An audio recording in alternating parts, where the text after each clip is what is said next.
आज इस वीडियो में 20 दिसंबर 2025 के इम्पोर्टेंट करंट अफेयर्स के क्वेश्चन डिस्कस करेंगे। तो चलिए दोस्तों शुरू करते हैं आज की इस वीडियो को। क्वेश्चन नंबर 1 है, हाल ही में गोवा मुक्ति दिवस कब मनाया गया है? ऑप्शन ए है 18 दिसंबर, ऑप्शन बी है 20 दिसंबर, ऑप्शन सी 19 दिसंबर या फिर 21 दिसंबर। तो गोवा मुक्ति दिवस यह मनाया गया है 19 दिसंबर को, यानी कि ऑप्शन सी इसका सी आंसर है। आगे डिस्कस करते हैं दोस्तों दिसंबर महीने के इम्पोर्टेंट डेज।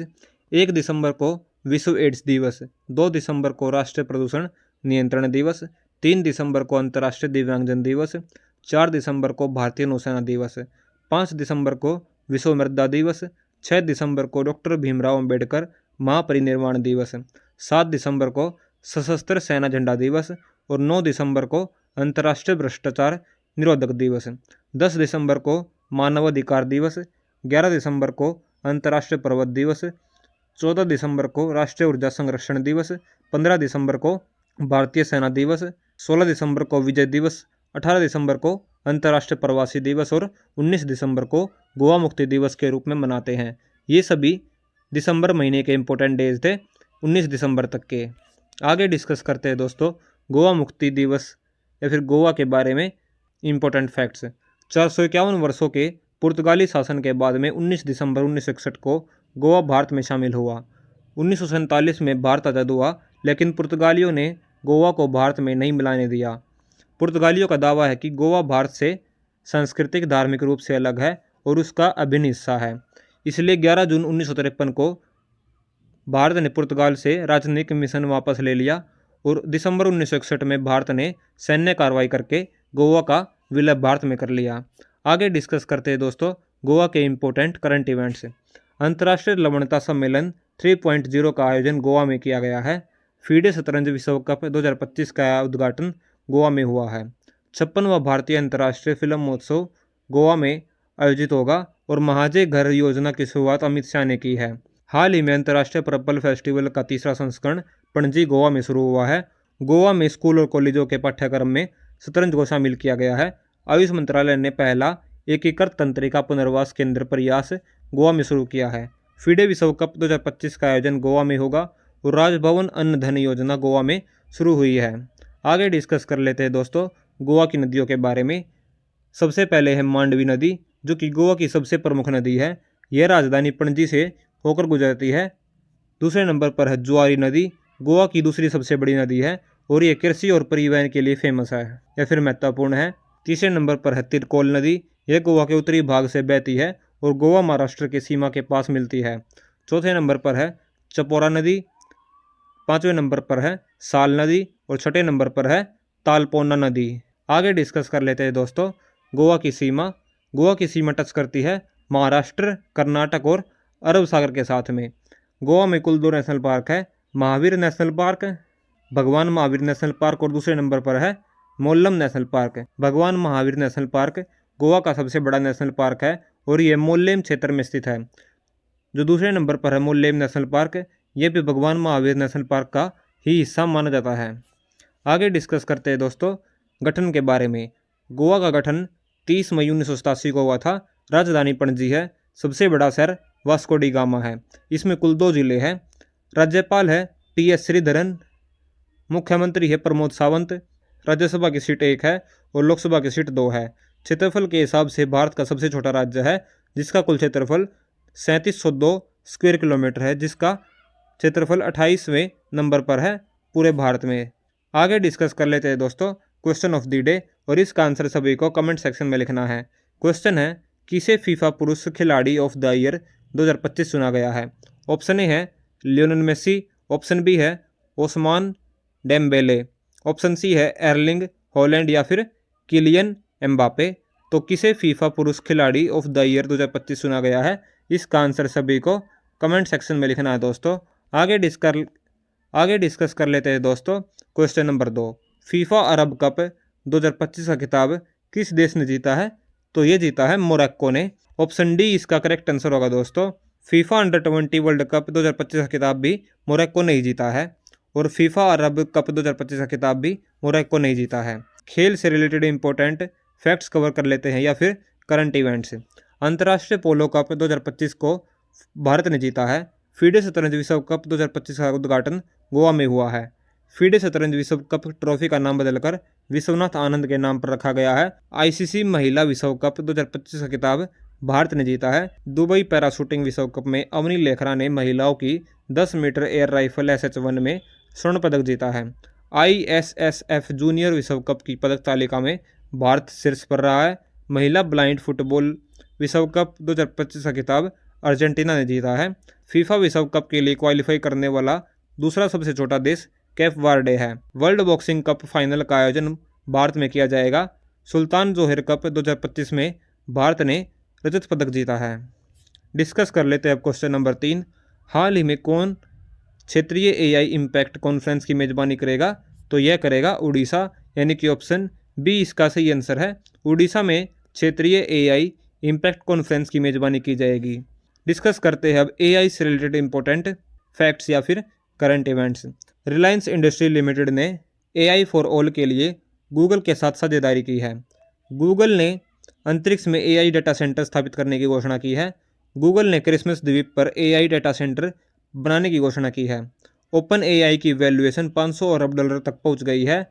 गूगल के नए AI ने कैंसर के इलाज के लिए एक आशाजनक तरीका खोजा है और आदिवासी भाषाओं के संरक्षण के लिए AI आधारित ट्रांसलेटर आदिवाणी लॉन्च किया जाएगा।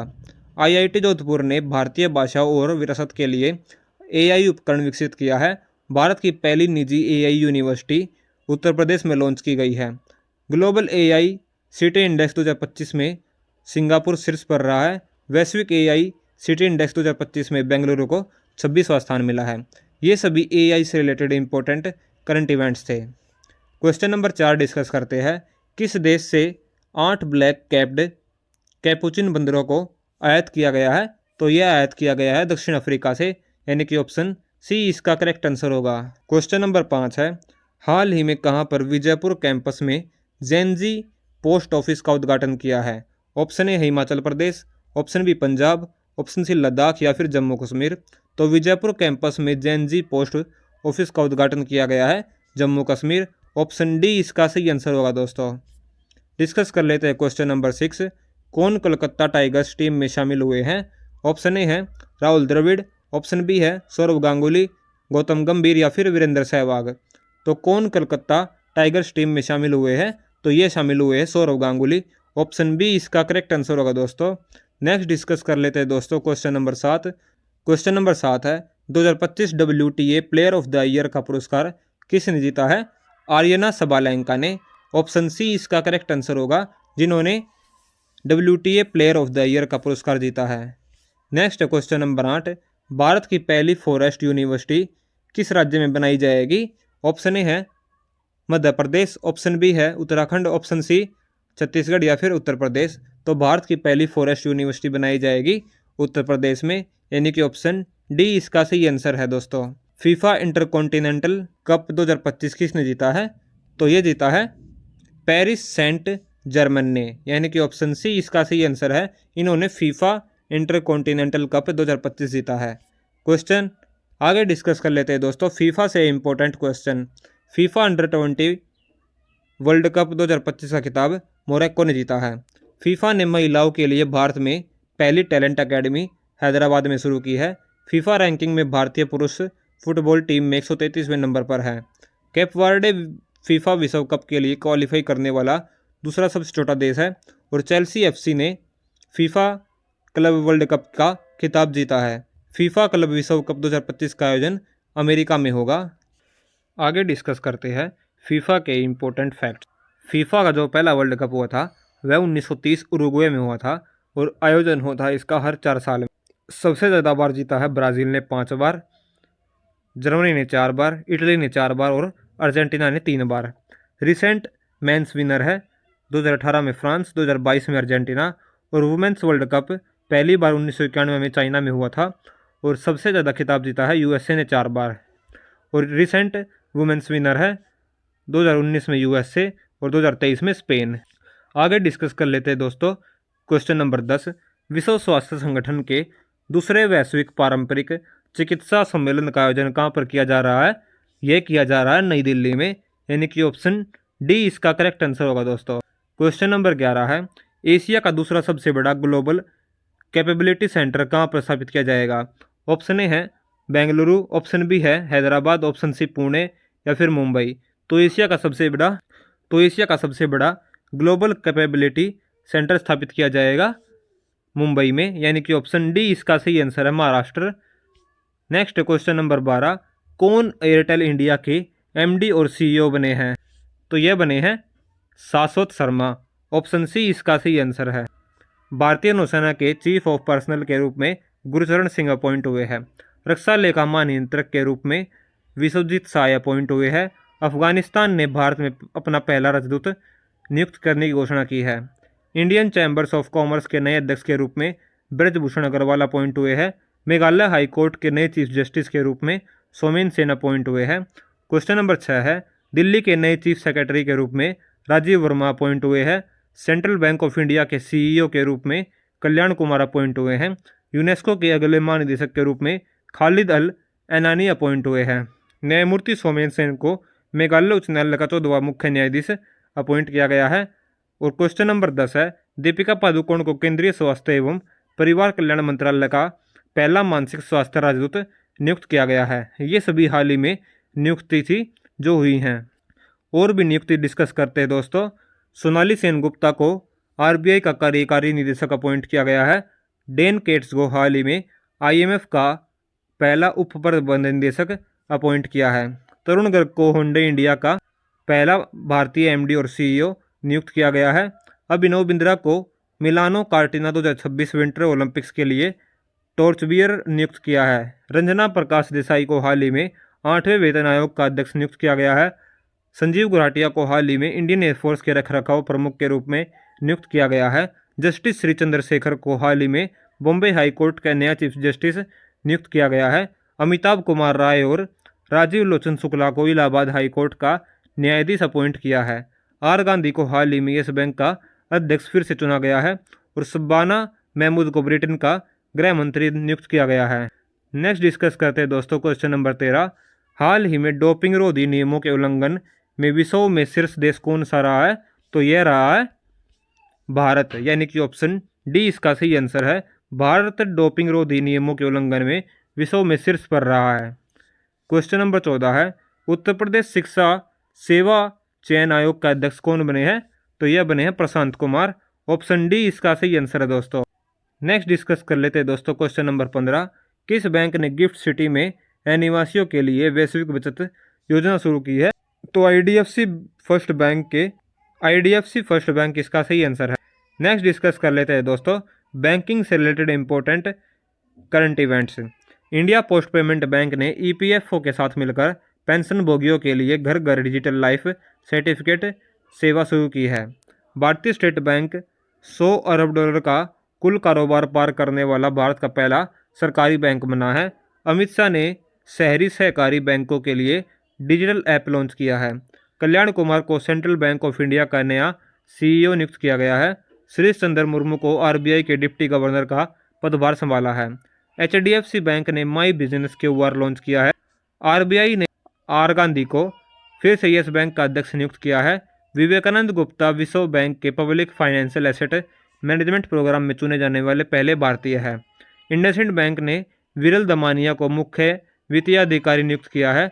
भारत का पहला सेंट्रल टिश्यू बैंक दिल्ली में लॉन्च किया गया है। आगे डिस्कस कर लेते हैं दोस्तों प्रीवियस डे के करंट अफेयर्स के क्वेश्चन नंबर 1 है, हाल ही में राष्ट्रीय ऊर्जा संरक्षण दिवस 14 दिसंबर को मनाया गया है। किसने राष्ट्रीय ऊर्जा संरक्षण पुरस्कार के विजेताओं को सम्मानित किया है? द्रौपदी मुर्मू को। और रेलवे ने विद्युतीकरण का कितने प्रतिशत कार्य पूरा कर लिया है? 99.2%। करबिघिया थर्मल पावर प्लांट को देश का पहला पावर म्यूजियम बनाने की घोषणा की है। इसका संबंध है बिहार से। और हाल ही में राष्ट्रीय ऊर्जा संरक्षण पुरस्कार 2025 के तहत ग्रुप 1 में पहला पुरस्कार मिला है कर्नाटक को। हाल ही में एम्स ने स्ट्रोक के इलाज के लिए सुपरनोवा स्टेंट नामक स्वदेशी उपकरण का पहली बार परीक्षण किया है एम्स दिल्ली में। भारतीय नौसेना कहां पर अपने दूसरे MH-60R हेलीकॉप्टर स्क्वाड्रन का जलावतरण करेगी? गोवा में। और अंतर्राष्ट्रीय ऑटोमोबाइल निर्माता संगठन का अध्यक्ष चुना गया है शैलेश चंद्र को। किसने पहला स्क्वैश विश्व कप जीता है? भारत ने। और आसियान भारत पर्यटन विनिमय कार्यक्रम 2025 कहां पर शुरू हुआ है? गुवाहाटी इसका सही आंसर है दोस्तों। आज की हमारी वीडियो दोस्तों यही खत्म होती है। वीडियो अगर पसंद आई प्लीज़ वीडियो को लाइक कर दीजिए। वीडियो से टारगेट हमारा 50 लाइक्स का, और चैनल पर जल्दी से 2000 सब्सक्राइबर पूरे करवा दीजिए। Thanks for watching GK fact channel. मिलते हैं अगले वीडियो में।